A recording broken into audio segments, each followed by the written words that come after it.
Bien, nous recevons ici en direct du stand de la coopération agricole, nous recevons Annie Genevard, ministre de l'Agriculture et de la Souveraineté Alimentaire. Annie Genevard, bonjour. Bonjour. Merci d'être avec nous ce matin. Je vais commencer, beaucoup de sujets, évidemment, mais je vais commencer avec les droits de douane. Voilà que Donald Trump annonce, alors pour l'instant ce n'est qu'une annonce, il annonce une augmentation des droits de douane de 25% sur tous les produits européens qui seront importés aux États-Unis. Tous les produits européens. Est-ce que nous, les Européens, nous allons augmenter les droits de douane de 25% sur tous les produits américains que nous importons? De toute façon, l'Union européenne, là, est convoquée à sa responsabilité et à sa fermeté. On ne peut pas se laisser ainsi menacer d'un côté par la Chine et de l'autre par les États-Unis. Donc il y a des règles qui régissent le commerce international. On ne peut pas faire n'importe quoi. Mais il se moque des règles, Annie Genevard. Oui, mais entre les annonces et les faits, vous voyez bien qu'il a menacé le Mexique, il a menacé le Canada. Rien ne s'est passé parce qu'en réalité, nous exportons, mais nous importons aussi. Et donc, il y a des règles qui régissent le commerce international qui ne peuvent pas être ignorées. Ça veut dire quoi, Annie Genevard ? Ça veut dire que si les droits de douane sont effectifs de 25% pour l'entrée de nos produits aux États-Unis, nous mettrons les mêmes droits de douane pour l'entrée des produits américains en Europe. Ça veut dire que l'Europe se défendra. Mais il faut explorer déjà toutes les voies de la diplomatie internationale pour pouvoir être certain que si on engage des démarches auprès de l'OMC, par exemple, l'Organisation mondiale du commerce, il faut... Oui, mais il se moque de l'OMC, il passe par-dessus l'OMC. Oui, mais vous savez, il a en responsabilité des acteurs économiques qui ne sont pas forcément ravis de savoir qu'ils peuvent être les victimes, eux aussi, de rétorsions.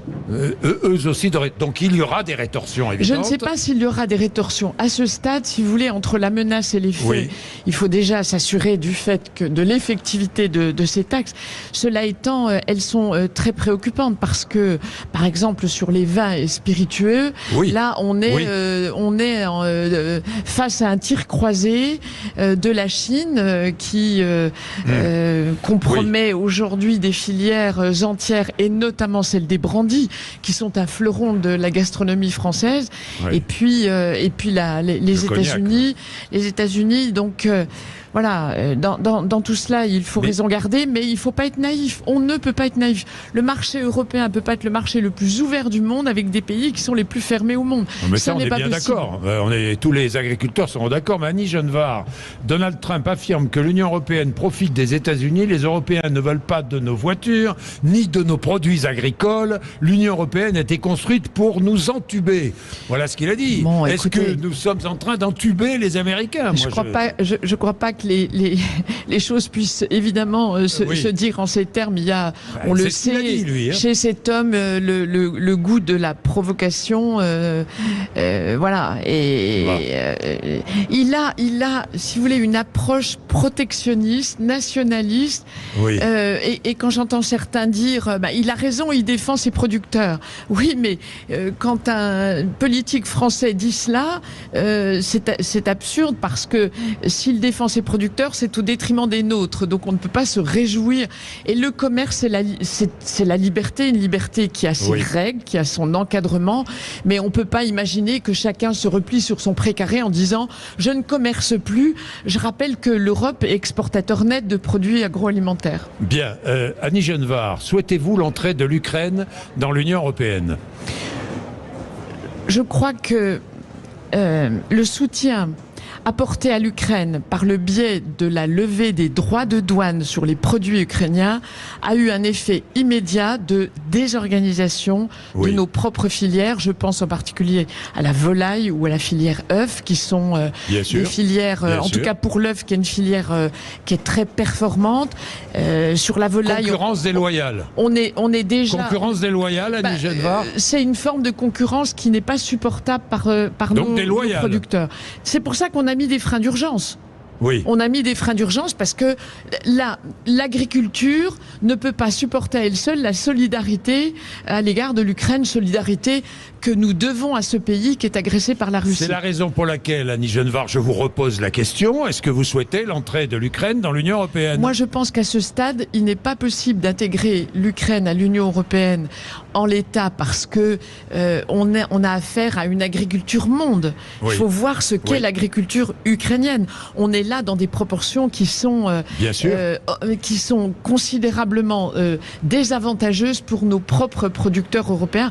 En revanche, il faut continuer à évidemment soutenir l'Ukraine et puis imaginer ce que pourrait être le partenariat avec l'Ukraine. Je vous donne un exemple. Enfin, c'est clair, parce que vous êtes clair. Pas d'Ukraine dans l'Union européenne aujourd'hui. À ce stade... Vous êtes clair. C'était pas tout à fait la position, du président de la République, du Premier ministre, ou même du ministre des Affaires étrangères, Annie Genevard. Mais qu'à terme, on imagine une intégration. Oui. Nos propos sont pas nécessairement contradictoires, Monsieur Bourdin. Si, tout de même. Non. Ce que je veux dire, c'est qu'en l'état, à ce stade, on ne peut pas... imaginez, c'est un processus qui prendra du temps et qui sera sous condition. Et puis, il faut réfléchir à ce que l'Ukraine peut apporter à l'Union européenne. En matière d'engrais, par exemple, on est très dépendant des engrais russes qui vont subir peut-être des augmentations parce qu'il y aura des droits de douane relevés à cause des sanctions. Pourquoi est-ce que l'Ukraine ne produirait pas du soja qui pourrait alimenter en engrais les pays européens? Il faut chercher des collaborations intelligentes. Avant de faire entrer l'Ukraine dans l'Union européenne, il faut prendre des précautions, quoi, si j'ai bien compris. Exactement. Bon, le Mercosur, où en est-on de la minorité de blocage au niveau européen? Parce que là aussi, ça fait des semaines que le président de la République, que le gouvernement nous dit, nous sommes en train de construire une minorité de blocage pour empêcher le traité du Mercosur. Où en est-on? C'est un travail.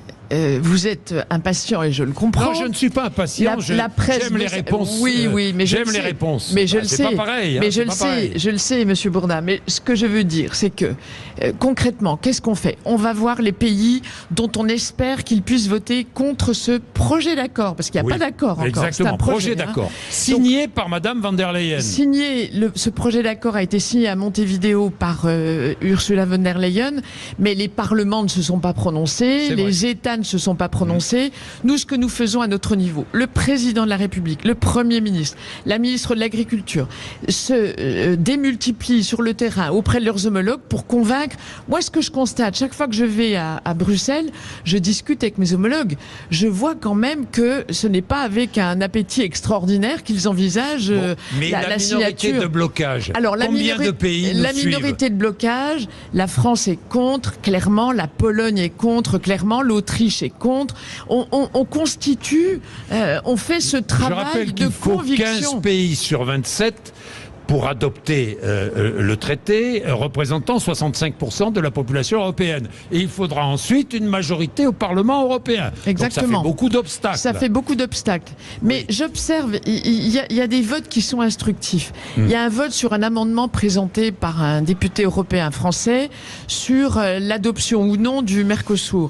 Et le résultat est intéressant parce qu'à 30 voix d'écart, l'amendement passait. Vous voyez, donc ça veut dire quand même que ce projet d'accord ne fait pas l'unanimité. Du reste, ça fait 20 ans qu'on en parle. Vous croyez que si ce projet d'accord était perçu comme quelque chose de positif pour l'Union européenne, il n'aurait pas été adopté avant. C'est le plus gros accord de libre-échange jamais conclu.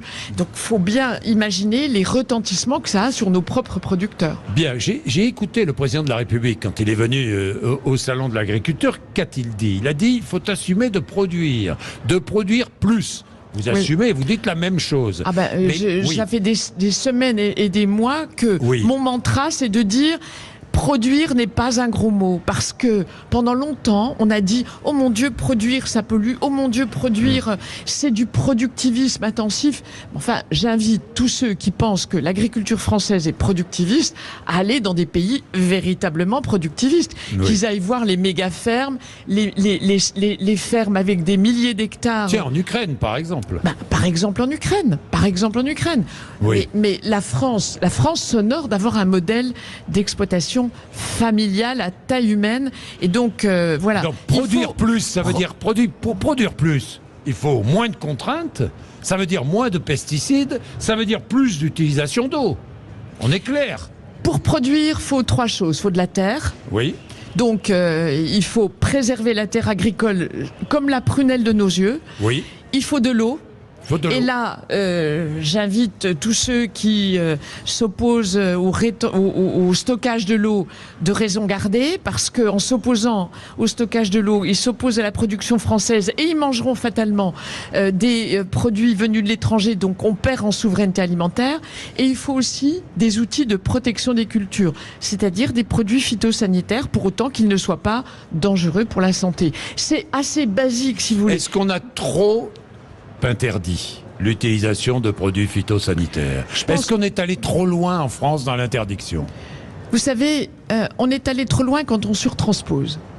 Quand on surtranspose par rapport aux pays européens... Vous allez revenir sur certaines surtranspositions? Moi, je souhaite que on ne surtranspose pas, parce que on introduit une concurrence déloyale. On est allé trop loin. Mais bien sûr. Est-ce que vous allez revenir en arrière? Écoutez, il y a des textes qui vont être présentés au Parlement, qui ont franchi la barre du Sénat. C'est la proposition de loi sénatoriale contre les entraves de l'agriculture. Elle a été adoptée... Que vous soutenez? Elle a été adoptée, que je soutiens. Elle a été adoptée au Sénat dans une forme qui est raisonnable, qui est encadrée. Il ne s'agit pas de déréguler, de déréglementer, mais la forme avec laquelle elle est sortie du Sénat est, de mon point de vue, tout à fait acceptable. Elle va être soumise à l'approbation des députés. Il y a eu un petit débat ici au Salon de l'Agriculture sur la barquette de tomates à 99 centimes venue du Maroc.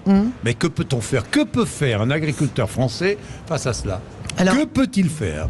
Il faut savoir qu'il y a quelques années, ce sont les producteurs de tomates français et marocains qui se sont mis d'accord. C'est pas les États qui ont conclu un accord. Pour produire les Marocains pendant la période où les Français ne produisent pas. Au fur et à mesure du temps, et donc c'est assorti de droits de douane. Dans la période hivernale, pas de droits de douane sur la tomate marocaine. En revanche, quand les Français produisent leurs tomates, des droits de douane. Mais on voit quand même que, même avec des droits de douane, les importations marocaines ont augmenté, ont doublé, 20 à 40%. Et puis surtout sur la tomate cerise, qui est la plus rémunératrice. Donc nous avons, à l'occasion de ce salon, et sous mon autorité et celle de mon homologue marocain, relancer ce comité de discussion entre les producteurs français et les producteurs marocains pour qu'ils se mettent d'accord, parce que c'est un gros irritant. Moi, je comprends nos producteurs et j'invite chacun à être raisonnable. Alors, on va parler des négociations commerciales entre la grande distribution et ses fournisseurs agro-industriels. C'est tendu, apparemment, chaque année. C'est tendu, mais là, c'est particulièrement tendu. C'est très tendu, vous le confirmez. Ça doit se terminer demain. 1er mars. Donc, il va bien falloir que des solutions sortent de ces discussions. Et les agriculteurs n'ont qu'une crainte, c'est que toutes ces discussions aboutissent à ce que les premières victimes, ce soient les producteurs et les agriculteurs. En réalité... Est-ce que vous nous garantissez ce matin que ce ne seront pas les producteurs qui seront les victimes de ces négociations? Écoutez, ça c'est l'affaire des négociations qui sont en cours. Mais la loi Egalim... protège le producteur. La matière première agricole est sanctuarisée. On voit bien que les négociations aujourd'hui se sont durcies à l'égard des transformateurs. Parce que vous avez 3 acteurs dans cette affaire. Vous avez le producteur, le paysan, vous avez le transformateur agroalimentaire, passé du bœuf sur pied au steak haché dans les cuisines françaises. Entre les deux, il y a un transformateur. Et le problème, si vous voulez, c'est qu'il faut produire de la valeur et pas en détruire. Donc chacun, ces 3 acteurs doivent gagner convenablement leur vie au bénéfice du consommateur. Oui, mais d'accord, ça c'est la théorie. Mais c'est la théorie. En pratique, il y a des lois Egalim. Mais est-ce que vous allez réviser ces lois Egalim? Alors, elles doivent être révisées, notamment pour ce qu'on appelle le SRP plus 10, le seuil de revente à perte, pour protéger la matière première agricole, justement, pour protéger le producteur. Elles seront révisées avant l'été. Elles seront avant le 15 avril, parce que le dispositif... pour le SRP+10 avant le 15 avril, et nous légiférerons sur Egalim. Oui. Parce qu'il faut reprendre Egalim, et on va regarder attentivement, je vais regarder avec ma collègue Véronique Louwagie exactement comment se passent les négociations avec la grande distribution, parce que nous adapterons le texte en fonction de la façon dont se déroulent les choses. Vous savez ce qui se passe, l'inflation ayant ralenti, la grande distribution demande aux industriels de l'agroalimentaire, de la transformation agricole de baisser les prix. Et oui, voilà ce que dit la grande distribution, vous savez bien. Monsieur Bourdin. Et s'il y a une baisse des prix, ça veut dire qu'il y aura une baisse des prix à l'achat, aux producteurs. Monsieur Bourdin. Oui. Monsieur Bourdin. Oui. Le bœuf désossé, c'est 10 € le kilo, en gros. Le prix de revient du bœuf une fois qu'il a été désossé. Il est acheté entre 4,5 et 7,5 aux producteurs. Une fois qu'il est désossé, 10 € le kilo. C'est le prix de vente du steak haché au kilo dans la grande distribution. Il y a un problème, vous le voyez bien. Oui, il y a un problème, donc, chacun doit gagner sa vie parce que on a oui, mais je comprends que les distributeurs gagnent bien leur vie. Oui. Vous êtes d'accord? Oui. Gagnent bien leur vie. Oui. Bon, les transformateurs, dans l'ensemble, gagnent bien leur vie. Écoutez, et que les agriculteurs qui gagnent pas toujours bien leur vie. Non, je crois que c'est pas. Ah bon? Non. Alors, je dis simplement qu'avec les lois Egalim, tout a été fait pour protéger le producteur. C'est le début de la chaîne. Et avec un prix plancher bientôt? Non. C'est le président de la République qui va parler de prix plancher. Le prix plancher, ça a été évoqué au cours mais ça n'a pas été formalisé comme tel. Donc, il n'y aura pas de prix plancher. Le président de la République n'a pas dit « je veux qu'il y ait un prix plancher ». En revanche, ce que dit le président de la République, qui est très clair, c'est que si le producteur n'est pas protégé, c'est une destruction de valeur et surtout une perte de souveraineté alimentaire. Vous savez que un fruit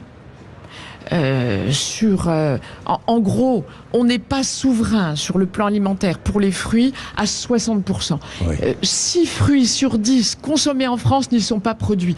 Un poulet sur 2 viennent de l'étranger. Alors qu'on a une agriculture, on a tout pour réussir. On a des agriculteurs talentueux. On a une terre d'une très grande qualité. On a un souci de la qualité de la production et des produits qui est reconnu dans le monde entier. On a la plus belle agriculture du monde, la plus vertueuse. Et on se laisserait comme ça manger des parts de souveraineté. Ce n'est plus possible. Donc, ce que dit le président de la République et ce que nous répétons, c'est qu'il faut faciliter la production en France. Mais on a un sacré handicap à rattraper parce qu'on a mis tellement de contraintes sur le producteur.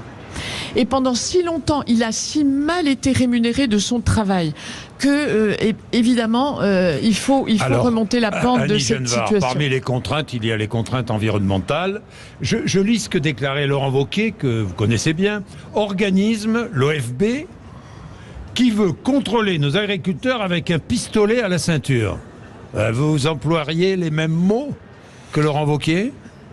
Je crois qu'il faut prendre la mesure du sentiment de défiance à l'égard du monde agricole. Et l'OFB, c'est une réalité entre la biodiversité. Entre le monde paysan et l'OFB, il y a aujourd'hui des relations qui se sont fortement dégradées. Sur cette question de l'environnement, il faut quand même bien que chacun comprenne que l'environnement, la nature, c'est l'outil de travail des paysans. Vous croyez qu'ils vont le dégrader ? Donc, ces accusations de dégradation de l'environnement sont insupportables. Ils sont des protecteurs de leur outil de travail. Alors, il ne faut pas déréguler. L'OFB est là. L'OFB devrait être là davantage pour le conseil, pour sensibiliser. Et l'OFB remplit aussi beaucoup d'autres tâches qui sont méconnues, la surveillance de la faune sauvage. Mais aujourd'hui, il y a un divorce. Donc, qu'est-ce qu'on a fait devant cette situation conflictuelle? Avec ma collègue du ministère de la Transition écologique, on a adressé aux agents de l'OFB, qui sont des agents de l'État, il y en a 3000, une circulaire leur disant « il faut que vous fassiez tout pour renouer le dialogue avec les agriculteurs ». Ça n'est pas possible de rester dans un tel état de tension. Pour cela, contrôle administratif unique que j'ai mis en place. Oui. Contrôle administratif unique parce que le contrôle est vécu comme une défiance. Ensuite, on leur a dit... L'arme, c'est un irritant majeur. Pas d'arme. Écoutez, les agriculteurs ne sont pas des délinquants en puissance. Donc on leur dit, vous êtes une police, vous êtes armés, soit. Mais l'arme, elle peut être discrète. Il y a des tas de policiers qui sont armés, dont vous ne verrez jamais les armes, et qui sont en capacité de se défendre le cas échéant. Donc on dit aux agents de l'OFB, port discret de l'arme. Et enfin, caméra piéton, parce que quand le ton monte, quand le dialogue s'envenime, généralement la caméra piéton, ça permet d'apaiser. Bien, j'ai 2 dernières questions. La première est politique. Annie Genevard, vous êtes secrétaire générale de LR. Qui choisissez-vous pour la présidence de LR? Bruno Retailleau ou Laurent Wauquiez? Alors, cher monsieur Bourdin, j'aime bien répondre précisément à vos questions parce que c'est ce que vous aimez entendre, mais là, je ne peux pas parce que, parce que la secrétaire générale qui est en charge de l'organisation des élections se doit à une parfaite neutralité. Mais vous voterez? Ah ben, je voterai. Mais dans le secret de l'isoloir. Mais vous avez une préférence. Non, mais vous avez une préférence, Annie Genevard. Je voterai naturellement. Vous avez une préférence quand même aujourd'hui. Je ne voterai pas blanc. Voilà ce que je peux vous dire. Non, mais ça j'ai compris. Non, mais ça j'ai compris. Mais vous avez un collègue. Vous avez un collègue au gouvernement. Mais écoutez, Annie Genevard. Non, vous pouvez me torturer. Je ne répondrai pas. Non, mais je ne vous torture pas. Je pose des questions. Non, il faut que je veille en tant que secrétaire général à ce que les choses se passent bien, à ce que ça ne soit pas la guerre entre les candidats, parce que c'est une élection et une élection légitime. Une élection, on a le droit de s'y présenter. Je fais confiance à ces 2 hommes qui sont intelligents, que je connais bien, qui sont tous les 2 des amis, pour que les choses se passent bien, parce que ce qui est en jeu, c'est l'avenir de la droite. Oui, évidemment. Alors j'ai une dernière question, on est un peu couvert par le bruit mais j'ai une dernière question qui est importante, me semble-t-il. Le ramadan commence ce soir. Annie Genevard, est-ce que vous êtes favorable à la fin de l'abattage rituel pour les viandes halal et cachères? Alors, c'est une question extrêmement sensible, vous le savez. Oui, c'est pour ça que je vous la pose. Les cultes eux-mêmes ne souhaitent pas qu'on tranche cette question comme ça au détour d'une émission. Moi, je vais rencontrer... Et vous allez ouvrir un débat sur... Est-ce que, Annie Genevard, vous êtes prête à ouvrir un débat sur l'abattage rituel? Un débat, sûrement pas. Une discussion, oui. Discussion avec les cultes pour faire un état des... Quel objectif? L'objectif de savoir qu'est-ce qui est comment dirais-je quelle est leur ligne rouge, quelles sont leurs lignes rouges en la matière. On sent bien que la question du bien-être animal et du bien mourir, parce qu'au fond c'est de ça que nous parlons, bien sûr, est une question qui est devenue sociétalement extrêmement sensible. Sur les réseaux sociaux, c'est probablement le plus grand nombre de messages que je reçois, mais qui traduit 2 choses. Qui traduit d'abord une méconnaissance du lien tout à fait particulier qu'il y a entre l'éleveur et son bétail. Tous ceux qui pensent que parce qu'on élève du bétail, on le maltraite, c'est un pur scandale. Moi qui viens d'une région d'élevage, je peux vous dire que les éleveurs aiment leurs animaux à un point que beaucoup ne soupçonnent pas. Bien aimer ces animaux, c'est aussi veiller à ce que leur mise à mort soit respectueuse de l'animal. Donc vous êtes prête à ouvrir le débat sur l'abattage rituel? Non, le débat, oui ou non? Pas le débat. Non, mais ce n'est pas une question qu'on peut mettre en débat public comme ça. Mais les pays nordiques, le Luxembourg, la Suisse ont interdit l'abattage rituel. Moi, ce que je veux, c'est qu'on puisse ouvrir une discussion. Elles ont commencé ces discussions avec les cultes, parce qu'il faut être respectueux des cultes. On peut pas jeter en pâture les modes d'abattage rituel qui existent depuis des centaines et des centaines d'années. Il faut pouvoir en discuter sereinement, mais à l'abri du débat public, parce que mettre ces choses dans le débat public, c'est forcément le condamner à toutes les outrances, et c'est pas comme ça qu'on avance. Merci beaucoup Annie Genevard d'être venue nous voir ce matin sur l'antenne de Sud Radio et ici au Salon de l'Agriculture. Vous êtes chez vous et nous allons... Un beau salon qui se passe très bien. C'est vrai, qui se passe très bien et nous allons profiter un petit peu. Merci, vous êtes sur Sud Radio.